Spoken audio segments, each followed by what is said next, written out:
প্রয়াত হয়েছেন বিবিসির ভয়েস অফ ইন্ডিয়া খ্যাত সাংবাদিক স্যার মার্ক টালি। 1971 সালে মুক্তিযুদ্ধের সময় বাংলাদেশে পাকিস্তানের নৃশংসতা নিয়ে সারা বিশ্বকে অবহিত করেন যে কজন পশ্চিমা সাংবাদিক, তিনি তাদের মধ্যে অন্যতম। পশ্চিমা বিশ্বের দ্বিচারিতা এবং পাকিস্তানের মিথ্যাচারের বিরুদ্ধে সারা বিশ্বের সামনে তিনি সত্য তুলে ধরেন। 1971 সালে পাকিস্তানি সামরিক বাহিনীর কঠোর নিয়ন্ত্রণের মুখে যখন স্বাধীনতা যুদ্ধের প্রকৃত ঘটনা প্রকাশ করা কঠিন হয়ে পড়েছিল, তখন বিবিসিতে নিয়মিতভাবে মুক্তিযুদ্ধের খবরাখবর ও বিশ্লেষণ প্রকাশ করে বাংলাদেশের মানুষের কাছে পরিচিত নাম হয়ে ওঠেন মার্ক টালি। বাংলাদেশের মানুষের কাছে বিবিসি মানেই ছিল মার্ক টালি। যাদের বাড়িতে তখন রেডিও ছিল, তারা সকাল সন্ধ্যা রেডিওতে কান পেতে অপেক্ষা করতেন বিবিসিতে মার্ক টালির কণ্ঠস্বর শোনার জন্য। তার কণ্ঠের উত্তেজনা ছড়িয়ে পড়ত তরুণ মুক্তিযোদ্ধাদের বুকেও। বাংলাদেশের পক্ষে বিশ্ব জনমত গঠনে তার ভূমিকা ছিল অনন্য। এই সত্য তুলে ধরার সাহস ও শক্তি একদিনে আসেনি। মার্ক টালির জীবনী ছিল সত্যের জন্য ত্যাগের ইতিহাসে লিখিত। ভারতের কলকাতায় জন্মগ্রহণ করেন টালি। তার পিতা ব্রিটিশ রাজের নিয়ন্ত্রণাধীন শীর্ষস্থানীয় অংশীদারি প্রতিষ্ঠানের ব্যবসায়ী ছিলেন। শৈশবের প্রথম দশকে তিনি ভারতে অবস্থান করেন। পরে তিনি ইংল্যান্ডের বিদ্যালয়ে অধ্যয়ন করতে চলে যান।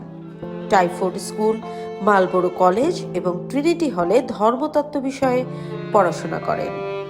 এরপর তিনি কেমব্রিজের চার্চ অফ ইংল্যান্ডে পাদ্রী হতে চেয়েছিলেন, কিন্তু লিঙ্কন থিওলজিক্যাল কলেজে 2 মেয়াদে পড়াশোনার পর এই চিন্তাধারা থেকে বের হয়ে সাংবাদিকতায় আসেন। 1964 সালে তিনি বিবিসিতে যোগদান করেন এবং ভারতীয় সংবাদদাতা হিসেবে 1965 সালে ভারতে চলে আসেন। দক্ষিণ এশিয়ায় অবস্থানকালীন তার কর্মজীবনে তিনি অনেকগুলো প্রধান ঘটনাবলীর সাক্ষ্য বহন করেছেন।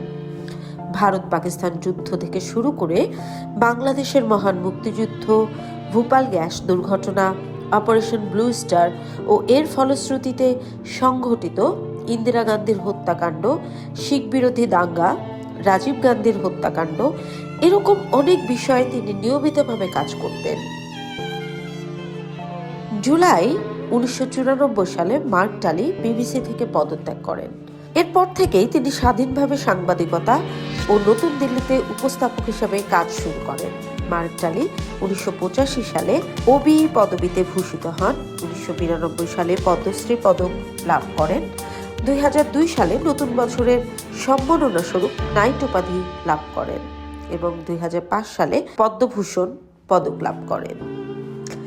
ভারতে অবস্থান করে তিনি 1985 সালে তার প্রথম গ্রন্থ Amritsar Mrs Gandhi's last battle প্রকাশ করেন। তিনি তার সহকর্মী ও বিবিসি দিল্লির প্রতিনিধি সতীশ জ্যাকবকে নিয়ে গ্রন্থটি রচনা করেন। তার বইটিতে অমৃতসরের স্বর্ণ মন্দিরে সংঘটিত অপারেশন ব্লু স্টারের ঘটনাবলী, ভারতীয় সেনাবাহিনী কর্তৃক শিখ বিদ্রোহীদের দমনের বিষয়, এইসব খুঁটিনাটি তুলে ধরা হয়। এছাড়াও 1992 সালে টালির অন্যতম সেরা পুস্তক no full stop in India প্রকাশিত হয়। বাংলাদেশের মুক্তিযুদ্ধে সহযোগিতার মাধ্যমে স্বাধীনতা অর্জনে ভূমিকা রাখার জন্য টালিকে বাংলাদেশের পক্ষ থেকে 2012 সালে মুক্তিযুদ্ধ মৈত্রী সম্মাননা প্রদান করা হয়।